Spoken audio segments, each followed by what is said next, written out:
오늘 본문에서 성경은 우리에게 뭘 말씀하고 있습니까? 4절에 보면요, 주 안에서 기뻐하라. 이러면 조금 고개가 숙여지는데 그 앞에 있는 단어가 뭐예요? 항상 기뻐해라. 이게 이제 우리의 걸림돌이 되는 거죠. 아니, 내가 기뻐할 수 있는 일이 있을 때 기뻐하는 거는 누가 못하겠어요? 그런데 오늘 성경은 우리에게 주 안에서 항상 기뻐하라. 이 항상이 이제 우리에게는 걸림이 되는 거거든요. 여러분, 과연 이게 여러분 가능하겠습니까? 항상 기뻐하는 것이 가능한 일일까요? 내 주변 상황이 어떠하든지 간에 그걸 떠나서 초월해서 내가 항상 기뻐하는 것이 정말 가능할까라는 질문을 우리는 해볼 수 있어요. 이 질문에 대한 대답은 우리는 이러해야 됩니다. 예, 적어도 내가 내 힘으로는 안 되지만 내가 주님 안에 있을 때, 주님께 온전히 다스림 받을 때 우리는 항상 기뻐할 수 있습니다. 그렇습니다. 우리 인간의 힘만으로는 이거는 불가능하지만, 그런데 오늘 주님도 그래서 우리에게 주 안에 서라고 그랬잖아요. 우리가 주님 안에 거하면 우리는 항상 기뻐할 수 있습니다. 나아가서 5절은 이렇게 말하죠. 너희 관용을 사람에게 알게 하라. 이러면 좀 괜찮아요. 뭐 내가 좋아하는 사람, 나와 가까운 사람은 좀 실수하고 잘못해도 내가 너그러이 관용할 수 있죠. 그런데 그 앞에 있는 단어가 뭐죠? 모든 사람에게. 이게 또 우리에게는 걸림이 되는 거예요. 아니, 내가 싫어하는 사람, 내가 별로 좋아하지 않는 사람에게까지 너는 관용해라. 너그러이 관대하게 대해라. 이게 또 우리에게는 걸림돌이 되는 것입니다. 그런데 성경은 항상이라는 단어와 모든이라는 단어를 절대로 생략하지 않아요. 주 안에서 항상 기뻐해라. 너희의 관용을 모든 사람에게 알게 하라. 그렇게 우리에게 말씀하고 있습니다. 이게 이제 우리에게 주어진 미션이죠. 우리는 이걸 무시하고 살 수는 없잖아요. 힘들지만 어렵지만 내 힘으로는 안 되지만 그렇게 되도록 우리는 내 자신을 쳐서 복종하고 또 그렇게 노력하는 자세는 우리에게 필요합니다. 그러면 항상 기뻐하고 너희의 관용을 모든 사람에게 알게 하는 이 일을 이루기 위해서 우리에게 필요한 게 뭘까? 이것을 이제 오늘 본문에서 4가지로 그 요소를 우리에게 잘 설명하고 있음을 발견하게 됩니다. 자, 첫 번째는요, 아무것도 염려하지 말라라는 것입니다. 염려하지 말라, 아무것도. 참 어려운 이야기죠. 아무것도 염려하지 말라. 6절에 그렇게 말하고 있잖아요. 우리가 사는 이 세상은 가만히 보면요, 걱정, 근심, 염려가 넘쳐나는 시대에 살고 있다라고 생각할 수 있어요. 따라서 오늘 이 시대를 살아가는 우리들이 때로는 불안 가운데 살고 있다는 것은 조금도 놀랄 만한 일이 아니에요. 그만큼 걱정, 근심, 염려는 우리 삶의 주변에 언제든지 도사르고 있기 때문에 그런 것에 우리가 영향받고 매여서 불안을 느끼게 되는 것은 어떻게 보면 정상적인 인간의 모습이라고도 볼 수 있어요. 그러나 우리는 분명히 아무것도 염려하지 말라라고 성경은 말하고 있기 때문에 이 염려와 근심과 걱정에서 벗어나는 삶을 우리는 살아가야 되는 것입니다. 어렵지만 힘들지만. 자, 윌트 갤버트라는 사람은요, 사람이 하는 걱정에 대해서 오랜 시간 연구를 해가지고 이런 연구 결과를 발표를 했어요. 한 5가지인데요. 보실까요? 첫 번째는 우리가 걱정하는 것들 가운데 40%는 현실적으로 전혀 일어나지 않는 것들과 관련되어 있다. 그러니까 우리의 걱정 가운데 10의 4는 사실은 일어나지 않는데 우리가 막 땡겨서 가불해서 우리가 걱정하고 있다는 거예요. 그냥 미리 짐작으로 우리가 걱정하고 있다는 거예요.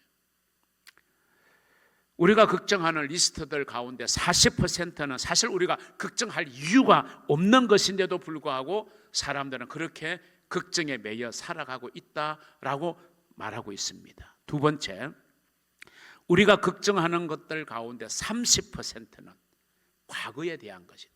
이미 엎질러진 물이라는 거예요. 이미 지나온 것이라는 거예요. 그런데 지나온 것에 대해서 우리는 그것에 매여 가지고 걱정하는 것이죠. 염려하는 것이죠.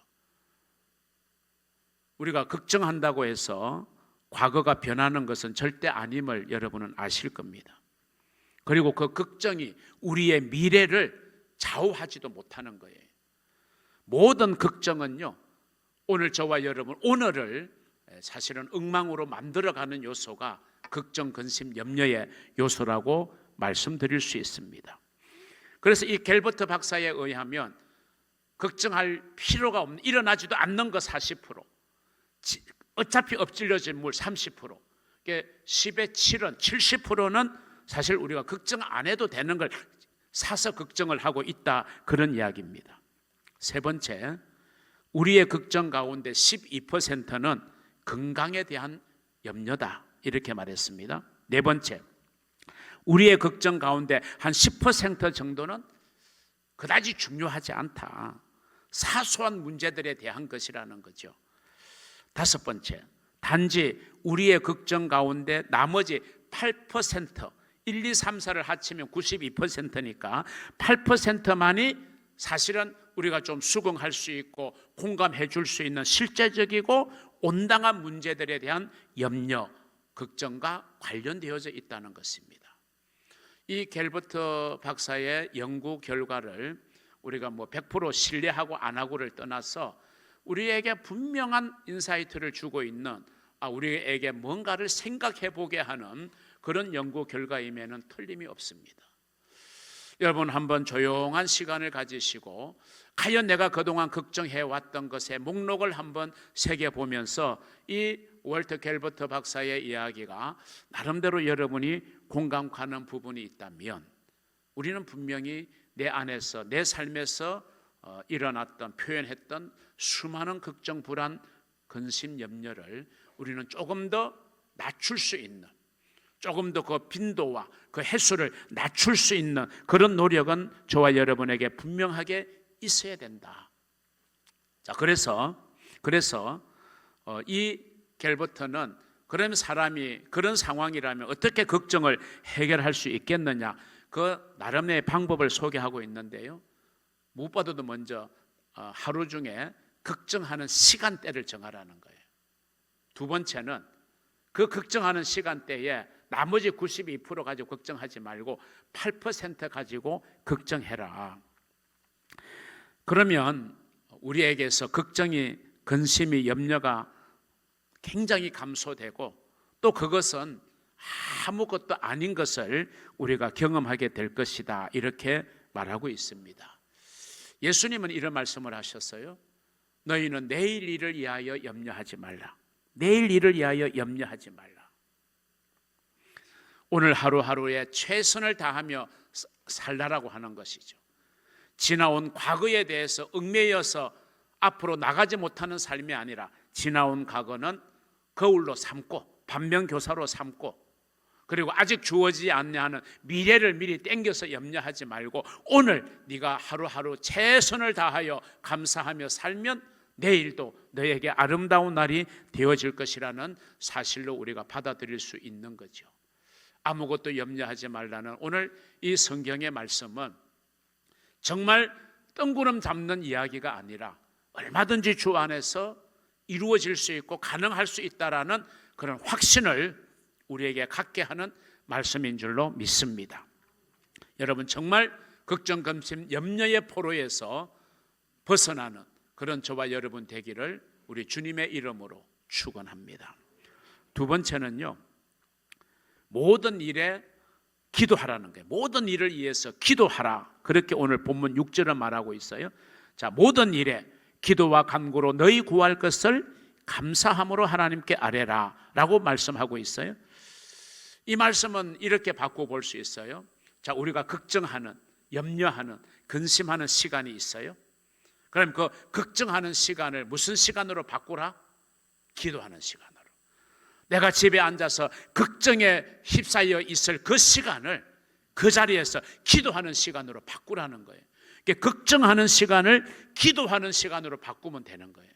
그러면 우리는 우리가 자유로울 수 없는 걱정, 근심, 염려에서 훨씬 더 우리는 벗어날 수 있고 자유로울 수 있다는 사실을 기억하시기를 바랍니다. 우리는 기도의 영역에는요 제한된 것이 없습니다. 우리의 삶의 모든 영역이 하나님의 관심사이기 때문에 그렇습니다. 우리가 하나님께 기도할 수 없는 것은 아무것도 없어요. 마치 어린아이가 무엇이든지 부모님에게 구하는 것처럼 우리는 그런 심정으로 우리가 하나님 앞에 구하지 않을 게 없어요. 하나님 앞에 중요하지 않은 게 없습니다. 하나님께는 우리의 모든 것이 다 중요해요. 그만큼 하나님은 우리라는 존재, 택함 받은 그리스도인이라는 존재에 자신의 모든 것을 걸었기 때문에, 모든 것을 투자했기 때문에, 그래서 우리를 통하여 주님은 기쁨을 이기지 못할 만큼의 기쁨을 누리기를 하나님은 원하신다고 하박국 기자는 말하고 있잖아요.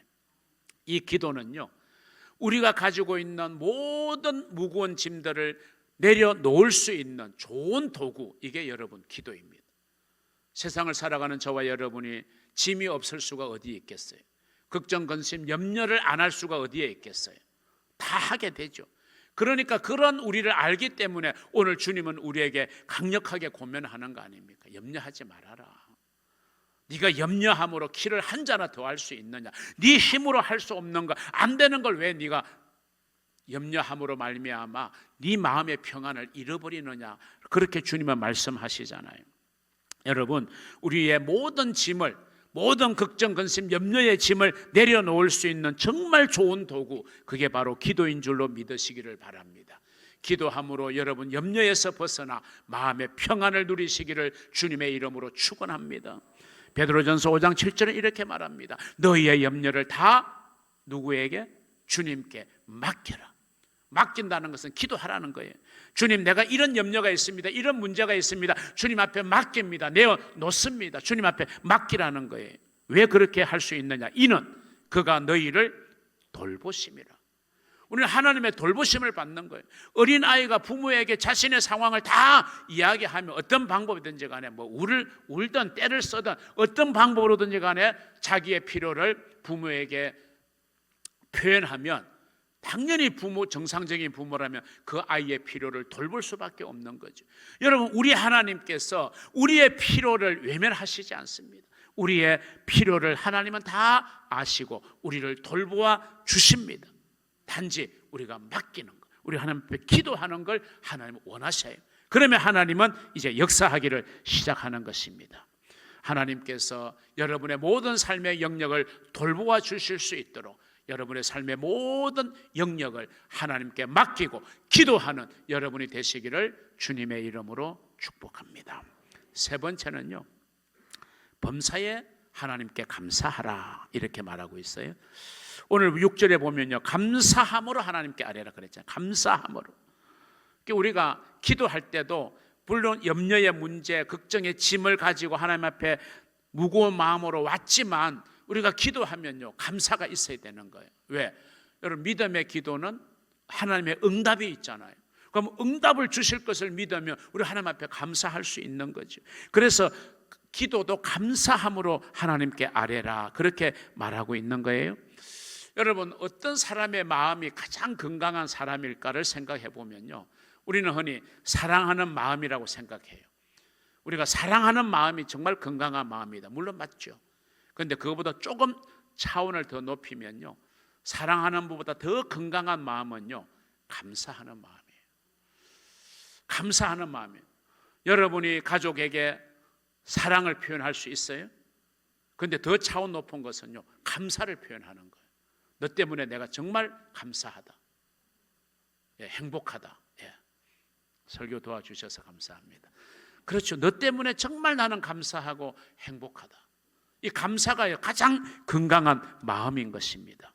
감사는요, 사람에게 면역성을 증가시켜 준다는 연구 결과가 있어요. 감사는 모든 염려에 저항할 힘을 증가시켜 주고요, 우리의 질병을 막아내는 겁니다. 막아낼 수 있는 힘의 원천이 감사에 있는 겁니다. 사람들은 이렇게 생각합니다. 나는 행복하면 감사하겠다. 그건 세상의 논리죠. 행복하면 감사하겠다. 아니에요. 성경은 뭐라고 그럽니까? 네가 감사하면 행복해진다는 거예요. 비슷한 이야기 같지만요, 이건 엄청난 차이가 있습니다. 여러분, 감사하면 하나님이 여러분을 행복하게 만들어 주시는 줄로 믿으시기를 바랍니다. 데살로니가전서 5장 18절에 이렇게 말합니다. 범사에 감사하라. 이것이 그리스도 예수 안에서 너희를 향하신 하나님의 뜻이니라. 그리스도 안에 사는 저와 여러분을 향한 하나님의 뜻이 뭡니까? 바로 범사에 감사하라는 것입니다. 이 한 해가 비록 힘들고 어려웠을지라도 우리는 감사할 수 있어야 되는 거예요. 우리가 무엇을 잃었다 생각해 보십시다. 그런데 이런 사실 앞에 우리가 원망 불평하기보다는 잃을 수밖에 없는 그런 환경 속에서도 여전히 나에게 남아있는 것을 생각하고 바라볼 때 우리는 정말 감사할 수 있는 거다 하는 것입니다. 교회사에 전해지는 유명한 일화 가운데 하나가 여러분도 몇 번 들으셨을 겁니다. 매추 헨리 목사님, 유명한 성경 주석가입니다. 이 매추 헨리 목사님이 하루는 이제 교회 사무실에서 집무를 다 하고 이제 저녁 무렵에 집으로 돌아오다가 길에서 강도를 만났어요. 그리고는 소지하고 있는 모든 것들을 다 빼앗겨 버렸어요. 그리고 이제 집에 들어왔어요. 참 원망스럽죠. 예? 얼마나 불평할 수 있겠어요. 그런데 그 매추 헨리 목사님은 조금 전에 당한 그 강도를 만난 것을 회상하면서 하나님 앞에 감사의 기도를 드린 거예요. 첫 번째 감사가 뭐냐 하면요, 하나님, 내가 오늘 강도를 만나서 내가 가진 거 다 빼앗겼지만 내 이 육신의 건강은 손상되지 않게 해주셔서 감사합니다. 그렇죠. 이런 것만 집중하면 어떻게 감사가 나오겠어요? 뺏긴 돈을 생각하면 썰이죠, 속이. 그런데 만약에 강도가 내 돈만 빼앗은 게 아니라 내 생명까지, 내 육체의 몸까지 해했다면 우리가 어떻게 하겠어요? 돈은 뺏겼지만 내 이 건강을 하나님이 지켜주셔서 참 감사하다. 두 번째 감사가 있습니다. 이 세상의 사람들 중에는 강도와 같은 삶을 사는 사람도 있는데 하나님, 나로 하여금 강도와 같은 삶이 아니라 주님의 종으로 살게 하신 거 참 감사하다. 그 젊은 강도가 내 자녀가 아닌 것이 또 감사하다. 내 자녀가 평생 많은 사람들에게 선한 영향력을, 좋은 영향을 끼치며 사는 자녀 되게 하심을 감사하다. 이런 기도를 매추 헨리 목사님이 드렸다는 거 아닙니까? 여러분, 우리가 잃어버린 것, 부족한 것에 집중하지 말고요, 남아있는 것, 그래도 주님이 주신 것에 여러분이 집중할 때 우리는 범사에 감사할 수가 있을 것입니다. 감사의 에너지가 여러분의 삶에 충만하게 넘쳐나기를 주님의 이름으로 축복합니다. 자, 마지막 네 번째입니다. 오늘 본문 8절이 이제 이런 내용을 우리에게 말하고 있는데, 옳은 일에 대해서 생각하라는 거예요. 너무 많아가지고 이제 제가 옳은 일 하나만 말했지만요, 참된 일, 경건한 일, 옳은 일, 정결한 일, 칭찬받을 만한 일, 사랑받을 만한 일을 생각하라. 8절은 그렇게 장황하게 설명하고 있잖아요. 자, 우리의 삶 속에서 분명히 우리는 걱정, 근심, 염려를 감소시켜야 되잖아요. 아무것도 염려하지 말라고 그랬으니까. 또 우리는 그 모든 염려의 문제를 가지고 매사에 우리는 하나님 앞에 기도해야 되잖아요. 그리고 우리는 범사에 감사해야 되잖아요. 이런 정말 보통 우리가 감당하기 어려운 이런 삶을 살기 위해서 마지막 네 번째로 바울이 우리에게 던지고 있는 메시지가 뭐냐면, 그렇게 가기 위해서 너희는 무엇이든지 옳은 일을 생각하라. 우리의 사고의 전환을 우리에게 말씀하고 있는 것입니다. 여러분, 우리의 머리는요, 무엇을 입력시키냐에 따라서 입력되어진 대로 생각하고 사고하는 존재가 우리입니다. 마치 여러분이 컴퓨터나 핸드폰에 검색창에다가 여러분이 좀 알고자 하는 정보를 나타낼 수 있는 검색어를 입력하고 엔터를 누르면요, 내가 입력한 그 검색 주제에 관한 정보들이 쭉 나오게 되죠. 그런데 내가 알기를 원하는 정보가 이건데 엉뚱한 검색어를 넣었다고 생각하면요, 절대로 아무리 살펴봐도 내가 원하는 이 주제에 대한 검색 내용은 나오지를 않는 거예요. 뭘 우리가 입력시키느냐가 그만큼 중요한 거잖아요. 마찬가지, 우리의 머리에 뭘 입력시키느냐, 뭘 생각하느냐에 따라서 내 마음의 사고가 그 방향으로 움직여지는 거예요. 그리고 마음이 가면요, 그 다음에 뭐가 따라오냐면 행동이 따라오는 거예요. 그러니까 여러분, 늘 나쁜 생각만 하는 사람은요, 그 마음이 나쁜 쪽으로 가요. 어떻게 하면 내가 이 일을 이루어낼까, 뭐 사례도 탐구하면서 결국 나쁜 행동으로 가게 되는 거잖아요. 그런 면에서 성경은 너희는 참된 생각을 해라, 옳은 생각을 해라, 정결한 생각을 해라, 경건한 생각을 해라, 칭찬받을 만한 생각을 하라, 그리고 상 받을 만한 일을 생각하라. 이렇게 생각하면 그 생각이 우리의 마음을 지배하고 그 마음이 우리의 행동을 결정하게 되는 것입니다. 한번 따라서 하십시다. 우리의 생각이 우리의 행동을 결정한다. 그래서 바울은 뭐라고 말합니까? 여러분의 삶을 변화시키기를 원한다면 여러분의 생각하는 것을 변화시킬 필요가 있다. 생각의 변화에서 행동의 변화가 일어나고 행동의 변화를 통하여 우리의 삶의 진정한 변화가 나타나게 된다는 것입니다. 그래서 오늘 본문에는 참되고 경건하고 옳으며 정결하며 사랑받을 만하며 칭찬받을 만한 것들을 생각하라, 그렇게 가르치고 있어요. 왜? 잠언 23장 7절 상반절에 보시면 되죠. 그 마음의 생각이 어떠하면 그 위인도 그러한 점. 이 말을 풀어 말하면 뭐냐 하면 사람은 생각하는 대로 그 모습의 삶을 살게 된다는 거예요. 마음에 무엇이 생각이 가득한가에 따라서 그 사람의 삶의 모습이 그렇게 흘러가게 된다는 것입니다. 얼마나 중요한 말씀입니까? 우리의 마음을 지배하고 있는 생각이 바로 우리의 모습이 된다는 이야기죠. 여러분은 무엇을 생각하십니까? 여러분의 마음을 지배하고 있는 생각이 무엇입니까? 우리는 예수 닮아야 되잖아요. 그러면 예수를 생각해야 되죠. 예수를 깊이 생각하라고 히브리서는 우리에게 말하고 있어요. 왜? 우리가 예수 닮아야 되니까. 결국 우리가 무엇을 깊이 생각하느냐에 따라서 우리의 모습이 그렇게 흘러가게 된다는 사실인 줄로 믿으시기를 바랍니다. 그분의 말씀으로 여러분의 마음을 가득 채우시기를 바랍니다. 그리하면 모든 지각에 뛰어난 하나님의 평강이 그리스도 예수 안에서 너희의 마음과 생각을 지킨다. 오늘 본문은 그렇게 말하고 있습니다. 사랑하는 성도 여러분, 우리는 하나님 앞에 정말 소중하고 대단한 존재입니다. 하나님이 사랑하시는 존재입니다. 우리는 그리스도의 십자가의 대속의 은혜로 말미암아 우리는 하나님의 자녀가 되었고 하나님의 백성이 되었고 그리고 천국 시민의 자격을 얻은 정말 하나님이 그 모든 관심을 우리에게 두시는 하나님의 소중한 존재가 되었습니다. 이거 하나만으로도 우리는 평생 감사할 수 있는 겁니다.